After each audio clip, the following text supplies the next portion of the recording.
کو دوبارہ ڈسکس کریں کہ رسول اللہ صلی اللہ علیہ وسلم نے منادی فرمائی کہ کوئی بھی مجھ سے پہلے جس پہاڑ سے قطرہ قطرہ پانی گر رہا ہے اس جگہ کے لیے فرمایا وہاں پر کوئی بھی مجھ سے پہلے نہ پہنچے، لیکن وہاں پر کچھ لوگ پہنچ گئے اور جو پہنچے تو ان کے لیے آپ نے لعنت فرمائی۔ اب یہ ذہن میں رکھیں کہ یہ سادہ موضوع نہیں ہے کہ جو ہمارے عام طور پہ بعض افراد کہتے ہیں بالآخر وہ انسان تھے، بشری تقاضا تھا، کبھی وہ رسول اللہ صلی اللہ علیہ وسلم پر غصہ کر جاتے تھے تو بشری تقاضا تھا، کبھی رسول اللہ صلی اللہ علیہ وسلم کو ہذیان کی نسبت دے دیں تو وہ ان کا خیال کرتے ہوئے کرتے تھے کہ بیماری کا غلبہ ہو گیا، کبھی وہ چھوڑ کے بھاگ جائیں افراد تو کہا جائے کہ بالآخر انسان تھے، اب وہ قتل کرنے کے لیے آئے تو بالآخر انسان تھے، اور اب آپ نے فرمایا کہ کوئی بھی پانی کی جگہ پر مجھ سے پہلے نہ پہنچے۔ اب یہ معاملہ اتنا سادہ نہیں تھا، اگر اتنا سادہ ہوتا جتنا سادہ لوگوں نے بنا لیا ہے تو پھر رسول اللہ صلی اللہ علیہ وسلم بھی سادہ لیتے، لیکن انہوں نے ان پر لعنت فرمائی کہ جو بھی مجھ سے پہلے وہاں پر پہنچے گا اور پانی پیے گا اس پہ لعنت ہوگی۔ آپ کے سامنے فی الحال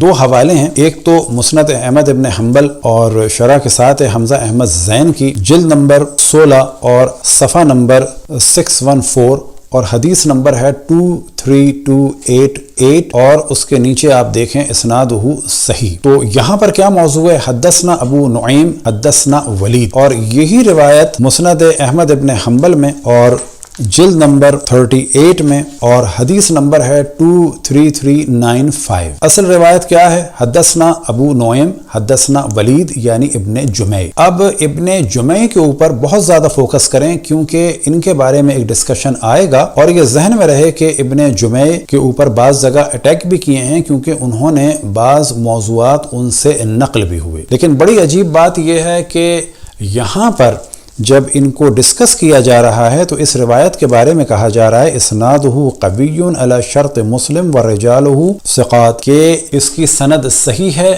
مسلم کی بنیاد پر اور اس کے تمام جو راوی ہیں وہ سچے ہیں اور ثقات میں سے، اور انہی میں سے ایک ہے کون؟ جناب ولید بن عبداللہ بن جمع یا ولید بن جمع۔ تو موضوع کیا ہے؟ تو آپ کے سامنے ایک موضوع کو ڈسکس کر دیتے ہیں تاکہ بعد میں صرف ایک دفعہ ترجمہ اس کا بیان کیا جائے۔ ان حذیفہ قال خرج رسول اللہ صلی اللہ علیہ وآلہ وسلم یوم غزوۃ تبوک قال فبلغه ان فی الماء قلۃ، کہ رسول اللہ صلی اللہ علیہ وسلم جب تبوک کے لیے نکلے تو ایک جگہ آپ کو اطلاع دی گئی کہ وہاں پر بہت کم پانی، فامر منادیا، تو رسول اللہ صلی اللہ علیہ وسلم نے حکم دیا ندا دینے والے کو، فنادى فی الناس، اور اس نے تمام ان لوگوں میں جو 30,000 کا لشکر تھا ندا دی۔ کیا ندا دی؟ اللہ یسبقنی الی الماء احد، کہ کوئی بھی مجھ سے پہلے وہاں نہ پہنچے، فاطل الماء، تو رسول اللہ صلی اللہ علیہ وسلم اس پانی پر پہنچے، قد سبقہ قوم، تو وہاں پر ایک گروہ پہلے سے پہنچ چکا تھا۔ اس گروہ کے بارے میں اب یہ کہہ دینا کہ وہ بشری تقاضا تھا یہ اتنا سادہ معاملہ نہیں ہے، یہ کہہ دینا کہ انہیں کوئی نہیں جانتا ایسا بھی نہیں ہے، کیونکہ جب فوج وہاں پہنچی تو ان سب نے دیکھا کہ یہ لوگ رسول اللہ صلی اللہ علیہ وسلم کی حکم عدولی کرتے ہوئے یہاں پر پہنچ چکے ہیں۔ پس جنگ تبوک سے واپسی پر ایک قتل کا موضوع اور یہ والا موضوع ایک الگ موضوع کہ حکم رسول اللہ صلی اللہ علیہ وسلم کی مخالفت کی، اور آپ نے کون کہ جن کے بارے میں اللہ سبحانہ و تعالیٰ کا ارشاد ہے وما ينطق عن الهوى، کہ وہ اپنی خواہشات کی بنیاد پر نہیں بولتے، کیا فرمایا؟ فلعنهم، تو آپ نے یعنی رسول اللہ صلی اللہ علیہ وسلم نے ان پر لعنت بھیجی۔ حدیث کیا ہے؟ تو نیچے اسنادہ قوی علی شرط مسلم رجالہ ثقات، اور اصل پوری روایت آپ کے سامنے بیان کر دیتے ہیں، اور یہاں پر قوم نہیں ہے کہ گروہ پہنچ گیا بلکہ فلان و فلان۔ ابن اسحاق بیان کرتا ہے کہ رسول کریم نے 10-12 راتوں سے زیادہ قیام نہ کیا، پھر مدینہ واپس لوٹ آئے۔ راوی بیان کرتا ہے کہ راستے میں وادی مشفق کے پہاڑ سے تھوڑا تھوڑا پانی نکلتا تھا جو 2-3 سواروں کو سیراب کرتا تھا۔ رسول کریم صلی اللہ علیہ وسلم نے فرمایا ہم سے پہلے اس پانی کی طرف کون سبقت کرے گا، اور جب تک ہم وہاں نہ آئیں وہ اس پانی سے نہ پی۔ راوی بیان کرتا ہے کہ منافقین کا ایک گروہ اس کی طرف سبقت کر گیا اور جو کچھ اس میں تھا پی گیا۔ بس جب رسول کریم صلی اللہ علیہ وسلم اس کے پاس آئے تو آپ وہاں کھڑے ہو گئے اور آپ نے اس میں کوئی چیز نہ پائی۔ آپ نے فرمایا ہم سے پہلے اس پانی کی طرف کون آیا تھا؟ آپ سے عرض کیا گیا کہ فلان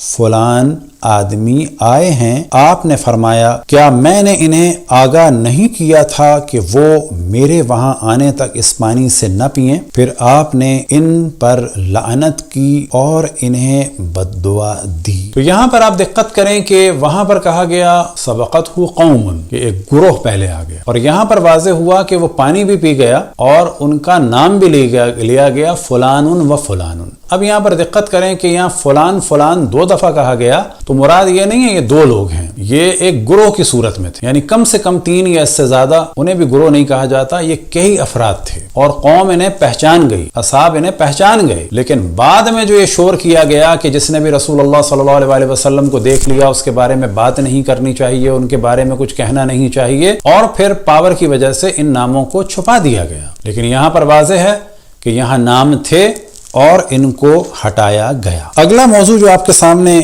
اسی عقبہ سے ریلیٹڈ ڈسکس کیا جا رہا ہے وہ یہ کہ حضرت عمار رسول اللہ صلی اللہ علیہ وسلم کے پیچھے تھے، حضرت حذیفہ رضی اللہ تعالیٰ عنہ آگے تھے، پیچھے سے اونٹوں پہ سوار حملہ کرنے والوں نے حملہ کرنا چاہا اور حضرت عمار نے ان کی سواریوں کو مارنا شروع کیا، اور پھر جب وہ لوگ گھبرا کے پیچھے گئے، جو 13 یا 14 یا 12 یا 13 یا 14 یا 15 افراد، 3 نے عذر پیش کیا کہ ہم نے ندا نہیں سنی تھی اور ہمیں ان لوگوں کا علم بھی نہیں تھا، لیکن انہوں نے بھی رسول اللہ صلی اللہ علیہ وسلم پہ حملہ کرنے والوں کے ارادوں کو بعد میں دیکھنے کے بعد بھی ان پر حملہ نہیں کیا، اپنے آپ کو بچانے کے لیے یہ جھوٹا دعویٰ کیا کہ ہم نے نہیں سنا تھا اور ہمیں ان کا نہیں پتا تھا۔ تو یہاں پر اگر وہ ہوتے اور ہم ان سے کہتے کہ آپ کو نہیں پتا تھا، مان لیا، آپ کو ان کی نیت کا نہیں معلوم تھا، مان لیا، لیکن جب آپ نے دیکھ لیا کہ حضرت عمار پر یہ حملہ کر رہے ہیں، حضرت عمار ان کی سواریوں پر حملہ کر کے ان کو پیچھے ہٹا رہے ہیں، اور آپ کو ان کی نیت کا اب تو پتا چل گیا، آپ اس وقت حملہ کر دیتے، آپ نے نہیں کیا کیونکہ آپ بھی انہی میں سے تھے۔ پھر رسول اللہ صلی اللہ علیہ وسلم نے سوال کیا کہ عمار آپ نے کسی کو پہچانا؟ تو عموماً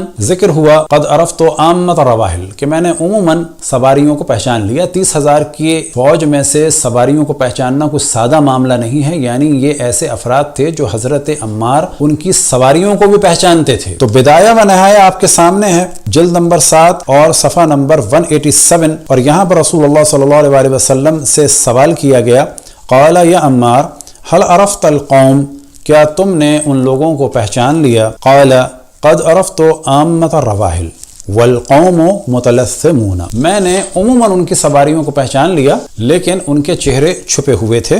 یہ ہے بدایہ و نہایہ کا موضوع۔ اب دوسرا حوالہ آپ کے سامنے ہے مجمع الزوائد کا، جلد نمبر 6، اور یہاں پر واضح ہے قال قد عرفت عامۃ الرواحل والقوم متلثمون، کہ میں نے عموماً رواحل کو پہچان لیا، یعنی اونٹوں کو، ان کی سواریوں کو پہچان لیا لیکن ان کے چہرے چھپے ہوئے تھے۔ دلائل النبوہ میں صفحہ نمبر 5 میں ذکر ہوا، اور یہ آپ کے سامنے ہے قال النبی لحذیفہ۔ اب وہاں پر موضوع ہے حضرت عمار کا، یہاں پر سوال ہو رہا ہے حضرت حذیفہ سے۔ تو یہاں پر سوال کیا ہوا؟ قال النبی لحذیفہ هل عرفت یا حذیفہ من هؤلاء الرہط او الرکب، کیا عمار آپ نے ان لوگوں کو پہچان لیا؟ او احدا منہم، یا ان میں سے کسی ایک کو پہچان لیا؟ قال حذیفہ عرفت راحلۃ فلان و فلان، میں نے فلان اور فلان شخص کی سواری کو پہچان لیا۔ یہاں پر پھر یہی موضوع ہے کہ حضرت عمار بھی پہچان گئے اور حضرت حذیفہ بھی پہچان گئے، اور انہوں نے نام بھی لے دیے۔ رسول اللہ سے تھوڑی کہا ہوگا صلی اللہ علیہ وسلم سے فلان فلان، نام لے دیے، اور بعد میں بھی انہوں نے یہ نام خاص اصحاب سے لیے، لیکن ظاہر ہے کہ حالات ایسے تھے کہ وہ بہت زیادہ کھل کے یہ باتیں نہیں کر سکے۔ کیوں نہیں کر سکے؟ یہ سارا موضوع انشاءاللہ بعد میں آئے گا، اور رسول اللہ صلی اللہ علیہ وسلم نے بھی ان سے فرمایا تھا کہ اپنی جان کو بچانا، تمہارے بعد حالات، میرے بعد حالات خراب ہوں گے۔ تفصیل سے انشاءاللہ یہ موضوع آئے گا۔ تفسیر در منصور جلد نمبر 7 سورہ توبہ کے ضمن میں صفحہ نمبر 448 اور اس کے بعد 449 میں ہائی لائٹ کیا ہوا ہے قال النبی لحذیفہ هل عرفت یا حذیفہ من هؤلاء الرہط، اے حذیفہ، یعنی رسول اللہ صلی اللہ علیہ وسلم نے جناب حذیفہ سے فرمایا، اے حذیفہ کیا تم نے ان لوگوں کو پہچان لیا؟ او احدا منہم، یا ان میں سے کسی ایک کو پہچان لیا؟ قال حذیفہ عرفت راحلۃ فلان و فلان، میں نے پہچان لیا فلان اور فلان کی سواری کو۔ 30,000 کی فوج میں سے کچھ افراد کی سواریاں اتنی فیملیئر تھیں حضرت عمار کے لیے اور حضرت حذیفہ کے لیے کہ وہ ان سواریوں کو پہچان گئے تھے۔ یعنی ایک بہت بڑی کار ریلی ہو اور اس میں سے کچھ کاروں کو ہم پہچان جائیں. یہ اتنا سادہ موضوع نہیں ہے. اب ان افراد کو قتل کیوں نہیں کیا؟ تو جواب یہ ہے کہ رسول اللہ صلی اللہ علیہ وسلم نے شادیاں کی، اور اس کی جو ایک وجہ ہے وہ کیا ہے کہ قبیلوں میں جب شادیاں ہوتی تھیں تو دوسرے قبیلے جو ان کے دوست اور حلیف ہوتے تھے وہ پھر جنگ سے دور رہتے. البتہ غیرت مند قبیلے، بغیرت قبیلوں کا تو کوئی معیار ہی نہیں تھا. مثال کے طور پر حضرت ام حبیبہ رسول اللہ صلی اللہ علیہ وسلم کی زوجہ، لیکن باپ اور ماں اور بھائی میں وہ عربوں والی غیرت نہیں تھی جو ایک عام عرب میں اس زمانے میں ہوتی تھی، اور وہ لوگ رسول اللہ صلی اللہ علیہ وسلم سے ہمیشہ جنگیں کرتے ہیں. کیوں آپ نے قتل نہیں کیا؟ یہ ایک سوال کیا جاتا ہے. تو آپ کے سامنے پہلا حوالہ اردو کا ہے، بدایہ و نہایہ، جلد نمبر 5 اور صفحہ نمبر 39. آپ نے فرمایا میں پسند نہیں کرتا کہ لوگ آپس میں کہیں کہ محمد اپنے اصحاب کو قتل کرتے ہیں. یعنی اتنا خطرہ تھا کہ یہ لوگ پھر ایک فتنہ کرتے. اب یہ ہم بتا چکے کہ یہ جو لوگ کچھ آئے تھے یہ سب نہیں تھے، یہ کچھ تھے. ان کے ساتھی اور بھی تھے، ان کے سرغنے بھی کہیں چھپے ہوئے تھے، کچھ اس میں سرغنے تھے. تو یہ پورا ایک سلسلہ تھا کہ ایسے بھی ہم نقصان پہنچائیں گے اور ویسے بھی پہنچائیں گے. اور یہ ہم بتا چکے کہ ایک جو اہم ترین موضوع ہے وہ یہی ہے کہ جو صحیح مسلم میں بھی بیان ہوا کہ یہ کون افراد ہیں. یہ وہ افراد ہیں کہ ان کے لیے بیان ہوا حرب للہ ولرسولہ فی الحیات الدنیا و یوم یقوم الاشہاد. ان افراد کو باقی منافقین سے قیاس نہ کیا جائے، ابن سلول وغیرہ، کیونکہ ان کے نام لینے ہوتے تو نام لے دیے جاتے. یہ ان کے علاوہ کچھ لوگ، ان مشہور منافقین کے علاوہ ہیں، اور ان کے فتنے کا زمانہ چلا گیا. ان افراد کا فتنہ آج بھی باقی ہے اور قیامت تک باقی رہے گا. لہذا ارشاد ہوا کہ ان کی جنگ اللہ سے ہے، رسول سے ہے، دنیا میں، اور پھر کب تک؟ قیامت تک. تو یہ سادے افراد نہیں ہیں، یہ ٹاپ کے منافق ہیں کہ جن کے لیے سورہ توبہ میں ارشاد ہوا اللہ سبحانہ و تعالیٰ کا وَمِمَّنْ حَوْلَكُمْ مِنَ الْأَعْرَابِ مُنَافِقُونَ، کہ اے میرے حبیب تمہارے ارد گرد جو اعراب ہیں ان میں منافق ہیں. وَمِنْ أَهْلِ الْمَدِينَةِ مَرَضُوا عَلَى النِّفَاقِ، اور اہل مدینہ میں ایسے ہیں جو نفاق میں بڑے شدید ہیں. تو یہ شدید نفاق والے لوگ تھے، اور اتنا شدید ان کا نفاق تھا کہ صحیح مسلم میں بیان ہوا حرب للہ ولرسولہ فی الحیات الدنیا ویوم یقوم الاشہاد. ان کی جنگ اللہ سے، رسول سے اس دنیا میں بھی ہے، اس دنیا کی حیات میں بھی ہے، اور قیامت تک جاری رہے گی. اس کے معنی کیا ہے کہ ان کا انحراف اس دنیا میں بھی ہے، اپنی زندگی میں بھی تھا، ابھی بھی ہے، اور قیامت تک چلے گا. جو انہوں نے اسلام میں انحراف ڈالا، اور جو سب سے بڑا انحراف ہے وہ رسول کی آل سے بغض اور دشمنی تھی بلا شک. کیوں کہا جا سکتا ہے کہ عالم اسلام میں جو سب سے بڑے جرائم ہیں وہ ہیں آل رسول کو قتل کرنا. ہر جرم اس کے مقابلے میں کم ہے. تو آپ نے فرمایا کہ میں پسند نہیں کرتا کہ لوگ یہ کہیں کہ محمد اپنے اصحاب کو قتل کر رہے ہیں. اور اب آپ کے سامنے اس کا عربی کا متن ہے، البدایہ والنہایہ، جلد نمبر 7 صفحہ نمبر 157. فقال اکرہ ان یتحدث ناس بان محمدا یقتل اصحابہ، کہ میں پسند نہیں کرتا کہ لوگ یہ کہیں کہ محمد اپنے اصحاب کو قتل کر رہے ہیں. سیرہ نبویہ میں جلد نمبر 4 امام ابی فدا کی اور صفحہ نمبر 34 اور پھر 35 میں یہ موضوع آیا اکرہ ان یتحدث ناس ان محمدا یقتل اصحابہ، کہ میں کراہت کرتا ہوں، پسند نہیں کرتا کہ لوگ یہ کہیں کہ محمد اپنے اصحاب کو قتل کر رہے ہیں یا قتل کرتے ہیں. تفسیر مظہری میں جلد نمبر 4 سورہ توبہ کے ضمن میں، سورہ توبہ کی تفسیر میں 237. تو یہاں پر بھی یہی ہوا کہ جب آپ سے کہا گیا کہ قبیلوں کو حکم دے دیا جائے وہ اپنے اپنے افراد کو پکڑ کے دیں، تو آپ نے فرمایا انی اکرہ ان یقول الناس ان محمدا لما انقطعت الحرب بینہ وبین المشرکین وضع یدہ فی قتل اصحابہ، کہ میں اس بات کو پسند نہیں کرتا کہ لوگ یہ کہیں کہ جب جنگ بند ہو گئی محمد کے اور مشرکین کے درمیان تو اب انہوں نے ہاتھ رکھ دیا قتل کرنے کے لیے اپنے اصحاب پر. فقال، کہا کچھ اصحاب نے، یا رسول اللہ لیس باصحاب، یہ تو آپ کے اصحاب نہیں ہیں، بلا شک اصحاب نہیں ہیں. فقال رسول اللہ الیس یظہرون شہادۃ لا الہ الا اللہ، یہ وہ لوگ نہیں ہیں جنہوں نے جو ہے وہ ظاہر کیا ہے یہ کہہ کے کہ ہم گواہی دیتے ہیں اللہ سبحانہ و تعالیٰ کی وحدانیت کی، بلا ولا شہادت لہم، ان کی کوئی شہادت نہیں ہے، لیکن رسول اللہ صلی اللہ علیہ وسلم نے ان کو قتل نہیں کیا. اچھا، اب یہاں پہ کہا جا سکتا ہے کہ قتل نہیں کیا تو اس زہر کو چھوڑ دیا، اس خطرے کو چھوڑ دیا، اب عام مسلمان کیا کریں؟ کہ یہ تو رسول اللہ صلی اللہ علیہ وسلم کی ذمہ داری نہیں تھی کہ انہوں نے اپنے اصحاب میں گمراہ کو چھوڑ دیا، اب بیچارے آئندہ کے مسلمان کیا کریں؟ ان گمراہوں کی گمراہی کو قبول کر لیں؟ تو اس کا جواب یہ ہے کہ رسول اللہ صلی اللہ علیہ وسلم نے اپنی تمام زندگی میں اہل بیت کی جانب توجہ دلائی، انی تارکم فیکم الثقلین کتاب اللہ و طاعت اہل بیتی ما ان تمسکتم بہم ولن تضلوا ابدا۔ اب یہاں پر جب یہ کہا جائے گا کہ بالآخر کیسے دیکھا جائے، اور یہاں پر یاد رکھیں کہ مولا امیر المومنین علیہ الصلوۃ والسلام مدینے میں ہیں اور رسول اللہ صلی اللہ علیہ وسلم کے ساتھ، اور اس موضوع کو دوبارہ بیان کریں، یہ سادہ موضوع نہیں ہے کہ آپ نے فرمایا کہ میں گھاٹی سے جاؤں گا جو خطرناک ہے، اور یہ 30,000 کی فوج جو ہے وہ کھلا راستہ تھا، خود بھی آپ بھی کھلے راستے سے چلے جاتے، لیکن آپ کا ہدف یہ تھا کہ جو سابقہ انبیاء بھی امتوں کا امتحان لیتے تھے کہ، اور اس میں امتحان کا اصل ہدف یہی تھا کہ لوگ اپنے آپ کو پہچانیں اور لوگ ایک دوسرے کو بھی پہچانیں کہ کون منافق ہے۔ تو آپ کیوں گھاٹی سے گئے جب خطرہ تھا؟ آپ بھی وہیں سے چلے جاتے۔ ایسا ظاہر کیا جاتا ہے، نہیں راستہ ہی ایسا تھا نا، راستے تو دو تھے، تنگ راستے کو منتخب کیا رسول اللہ صلی اللہ علیہ وسلم نے، خطرناک راستے کو منتخب کیا رسول اللہ صلی اللہ علیہ وسلم نے، تبھی تو قتل کا ارادہ کیا، اور آپ نے باقاعدہ کھل کے انفارم کیا کہ کوئی نہ آنا، میں یہاں سے جا رہا ہوں، کوئی نہ آنا۔ یہ بھی نہیں کہا کہ جس کا دل چاہے وہ یہاں سے آ جائے، جس کا دل چاہے وہاں سے چلا جائے، نہیں، کوئی نہ آنا۔ صرف کون آئے گا؟ حضرت عمار اور حضرت حذیفہ۔ تو مولا امیر المومنین وہاں پر، حضرت عمار پیچھے سواری کے، حضرت حذیفہ آ گیا، باقی کون بچے؟ 30,000 کا لشکر وہاں بچا۔ اب یہاں پر عقلی طور پہ کہا جاتا ہے کہ یہ 30,000 شک میں پڑ گئے، کس وجہ سے؟ واقع عقبہ کی وجہ سے اور پانی والے واقعے کی وجہ سے۔ تو کیسے پہچانا جائے ان منافقین کو، یا سب کو ایک کہہ دیا جائے؟ تو یہاں پہ جواب دیا جاتا ہے کہ اگر 30 پیراشوٹ ہوں تو کیا کیا جائے؟ ان میں سے ہمیں یقین ہے کہ چند خراب ہیں، تو ٹرائی کریں کئی ہزار فٹ کی بلندی سے چھلانگ لگا دیں۔ 30-40 انجیکشنز ہیں، وہاں جان بچانا ضروری ہے۔ فرض کریں پتہ ہے کہ جہاز لینڈ نہیں ہو پا رہا، آدھا گھنٹہ ہے ان پیراشوٹ میں سے دیکھ کے ہمیں اس میں سے اترنا ہے، اترنا بھی ضروری ہے، اور پیراشوٹ بھی یہی ہیں، اور ان سے بچنا بھی ہے خراب والوں سے۔ انجیکشن لگانا بھی ضروری ہے، جان بچانا بھی ضروری ہے، ان کے بغیر جان بھی نہیں بچے گی، اور ہیں یہی انجیکشن۔ اگر پوائزن والا لگائیں گے تو مر جائیں گے، کہ پوائزن والے کے چکر میں سب کو چھوڑ دیں گے تو بھی مر جائیں گے، تو بالآخر ایک ٹیسٹ تو ہونا چاہیے۔ یہی معاملہ آ جاتا ہے باقی دواؤں کے بارے میں۔ تو یہاں پہ کہا جائے گا کیا تمام اصحاب کو چھوڑ دیں؟ معاذ اللہ، اصحاب کے قدم ہمارے سر آنکھوں پہ، ان کے قدموں کی خاک ہماری آنکھوں کا سرما۔ کون اصحاب؟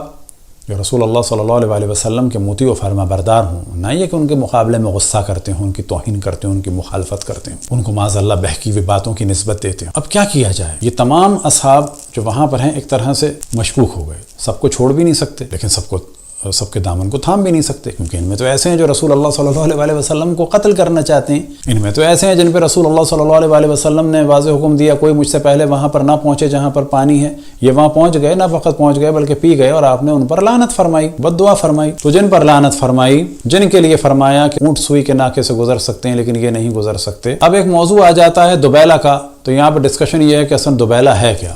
خیر عام طور پر عموماً اہل سنت کہتے ہیں دوبیلہ ایک پھوڑے کا نام ہے، تو یہ بھی ذہن میں رہے کہ خود معاویہ کے بارے میں یہ ہے کہ اس کی موت دوبیلہ کی وجہ سے ہوئی۔ اب یہ خود ہمارے برادران اہل سنت جانیں اور وہ جانیں، انشاءاللہ اس کو بھی ڈسکس کریں گے، لیکن فی الحال اسٹیپ بائی اسٹیپ ہم یہاں تک پہنچے ہیں۔ تو اب کیا کیا جائے؟ ان میں اصحاب میں وہ بھی ہیں کہ جو جنت میں داخل نہیں ہو سکتے، رسول اللہ صلی اللہ علیہ وسلم کو قتل کرنا چاہتے ہیں، وہ بھی ہیں کہ جنہوں نے پانی پی لیا اور ان پر لعنت بھیجی گئی، تو ان کے چکر میں سب کو چھوڑ دیں، یہ بھی غلط ہے۔ ان سب کے چکر میں ان کو تھام لیں اور یہ نقصان پہنچائیں، یہ بھی غلط ہے، جبکہ یہ اتنے خطرناک ہیں کہ ان کی جنگ رسول اللہ سے اس دنیا میں بھی ہے اور قیامت تک چلے گی۔ ان کا زہر بڑا شدید ہے، یہ سادے لوگ نہیں ہیں۔ اب یہاں پر کہا جاتا ہے کہ کوئی نہ کوئی ٹیسٹ ہوتا ہے اس پیراشوٹ کے لیے، کوئی نہ کوئی ٹیسٹ ہے ان انجیکشنز کے لیے، کوئی نہ کوئی ٹیسٹ ہے ان دواؤں کے لیے کہ جن کے بغیر بھی گزارا نہیں ہے اور جن کو کھا کے مرنے کا بھی امکان ہے، بڑا امکان نہیں بلکہ یقین ہے۔ تو ان اصحاب کے جن پہ لعنتیں بھیجی گئیں کہ جو جنت میں نہیں جا سکتے، کہ جو ملعون ہیں، جو قاتل رسول اللہ صلی اللہ علیہ وسلم بننا چاہتے تھے، اور یہ پاک اور پاکیزہ اصحاب بھی ہیں، نہ ان کو چھوڑا جا سکتا ہے نہ ان کو پکڑا جا سکتا ہے۔ تو یہاں کے لیے رسول اللہ صلی اللہ علیہ وسلم نے ایک ٹیسٹ بتایا ہے، گو کہ وہ ڈی این اے ٹیسٹ بھی ہے، لیکن در حقیقت وہ ایمان کا ٹیسٹ ہے۔ وہ ایمان کا ٹیسٹ ہے حب علی ابن ابی طالب۔ لہٰذا صحیح مسلم میں روایت نقل ہوئی، وہ آپ کے سامنے بیان کریں۔ یہ روایت اصل میں رسول اللہ صلی اللہ علیہ وسلم سے نقل ہوئی، لا يحبك الا مؤمن ولا يبغضك الا منافق۔ تو پہلے آپ کے سامنے مسند احمد سے پڑھ دیتے ہیں، کیونکہ اصل موضوع کیا ہے کہ رسول اللہ صلی اللہ علیہ وسلم ارشاد فرما رہے ہیں اصحاب کے درمیان مولا امیر المؤمنین علیہ الصلوۃ والسلام سے صدیق اکبر فاروق ھذا الامت بہ یفرق بین الحق والباطل، یعصوب الدین امیر المؤمنین علی ابن ابی طالب سے ارشاد فرما رہے ہیں یا علی لا يحبك الا مؤمن، مسند احمد ابن حنبل جزء ثانی اور حدیث نمبر 731 ان علی علیہ الصلوۃ والسلام قال عهد الی النبی صلی اللہ علیہ وآلہ وسلم انه لا يحبك الا مؤمن ولا يبغضك الا منافق. کہ مولا امیر المومنین علیہ الصلوۃ والسلام فرماتے ہیں کہ رسول اللہ صلی اللہ علیہ وآلہ وسلم نے مجھ سے فرمایا اور ارشاد ہوا کہ حقیقت یہ ہے کہ اے علی کوئی بھی تم سے محبت نہیں کر سکتا مگر یہ کہ وہ مومن ہوگا، اور کوئی بھی تم سے بغض نہیں رکھ سکتا مگر یہ کہ وہ منافق ہوگا. نمبر 1 اسنادہ علی شرط الشیخین، کہ اس کی جو سند ہے وہ شیخین کی شرائط کے مطابق ہے، یعنی تمام جو ان کے موازین ہیں، قواعد ہیں، جو بھی رجال ہیں وہ تمام شیخین کے مطابق ہیں، یعنی یہ حدیث بالکل صحیح ہے اور صحیح مسلم اور صحیح بخاری کے روایات صحیحہ کی ٹکر کی ہے، کسی قسم کا اس میں نقص اور جھول نہیں. لیکن یہاں پر رسول اللہ صلی اللہ علیہ وآلہ وسلم مولا امیر المومنین سے فرما رہے ہیں، تو مولا امیر المومنین نے یہی نقل فرمایا. اب آپ کے سامنے ہے صحیح مسلم جلد نمبر 1 اور حدیث نمبر 148. آپ ارشاد فرماتے ہیں، اب یہاں کیا معاملہ ہے کہ اس کی روایت کو مولا امیر المومنین اپنے الفاظ میں ارشاد فرما رہے ہیں. وہاں پر یہ ہے کہ رسول اللہ صلی اللہ علیہ وآلہ وسلم نے ارشاد فرمایا لا یحبک، اے علی تم سے کوئی محبت نہیں کرے. یہاں پر فرما رہے ہیں کہ رسول اللہ صلی اللہ علیہ وآلہ وسلم نے کیا کیا؟ مجھ سے عہد کیا کہ مجھ سے مومن کے علاوہ اور کوئی محبت نہیں کرے گا اور منافق کے علاوہ اور کوئی شخص بغض نہیں رکھے گا. یہ بغض کی بات ہو رہی ہے، جو دل میں بغض ہو. اگر تلوار آ جائے، فوج آ جائے مولا امیر المومنین کے مقابلے میں، ان پہ لعنتیں بھیجی جائیں، انہیں گالیاں دی جائیں، تو ان تمام اصحاب کے لیے جو ٹیسٹ ہے، لٹمس ٹیسٹ ہے، وہ کہ 18 سینچری میں یہ صرف کیمسٹری کے لیے ورڈ شروع ہوا تھا، اب یہ تقریباً تمام انگلش ورڈ میں حتیٰ پالیٹکس میں بھی یوز ہو رہا ہے، اور حق اور باطل کو پہچاننے کے لیے لفظ یوز ہوتا ہے. یہ صرف اب کیمسٹری کا نہیں رہا ہے، پالیٹکس میں بھی اس کا یوز ہے. تو جو ٹیسٹ ہے لٹمس ٹیسٹ، وہ کیا ہے؟ وہ ہے حب علی ابن ابی طالب. اگر اصحاب کے درمیان، امہات المؤمنین کے درمیان، اس وقت کے مسلمانوں کے درمیان، ماضی کے مسلمانوں کے درمیان، مستقبل کے مسلمانوں کے درمیان اگر یہ دیکھنا ہو، تو قیامت تک کے لیے رسول اللہ صلی اللہ علیہ وآلہ وسلم نے جو عہد کیا، وعدہ کیا کہ جو پہچان ہے مومن اور منافق کو پہچاننے کی، وہ کیا ہے؟ حب علی ابن ابی طالب اور بغض علی ابن ابی طالب علیہ الصلاۃ والسلام. بس اصحاب کو پہچاننا ہوگا ہمیں مولا امیر المؤمنین کی محبت کے ذریعے سے، بغض کے ذریعے سے. اب اس کو تو ہم ڈسکس ہی نہیں کرتے، جنہوں نے جنگیں کی ان کا تو منافق ہونا بالکل اثر من الشمس ہے، کوئی اس کے اوپر ڈسکشن کی ضرورت نہیں ہے اس حدیث صحیح کے بعد کہ جو مسلم میں بھی موجود ہے. تو ان سب کو چھوڑنا بھی نہیں ہے اور اصحاب کی اطاعت کے چکر میں ان لوگوں کے دامن کو پکڑنا بھی نہیں ہے جنہوں نے قتل کا ارادہ کیا، رسول اللہ صلی اللہ علیہ وآلہ وسلم کو گھاٹی سے نیچے پھینکنا چاہتے تھے، قتل کرنا چاہتے تھے، ان کے دامن کو بھی تھامنا نہیں ہے. معیار کیا ہے؟ محبت مولا امیر المؤمنین اور محبت اہل بیت علیہم الصلاۃ والسلام. بس رسول اللہ صلی اللہ علیہ وآلہ وسلم کو قتل کرنا چاہا، بالآخر زہر دیا، اور بالآخر یہ قتل کا سلسلہ ان کے اہل بیت کے ساتھ بھی چلا. اور یہ تمام مسلمانوں کو سوچنا چاہیے کہ رسول اللہ صلی اللہ علیہ وآلہ وسلم کے پورے گھرانے کو کیوں قتل کر دیا گیا، اور ان قاتلوں کو کیوں چھپایا جاتا ہے. اگر ان کا ذکر کیا جاتا ہے اہل بیت کی مظلومیت کا، تو کیوں پتھراؤ کیا جاتا ہے، کیوں ذکر کو روکا جاتا ہے، اور کیوں اہل بیت کے طرفداروں کو کافر قرار دیا جاتا ہے.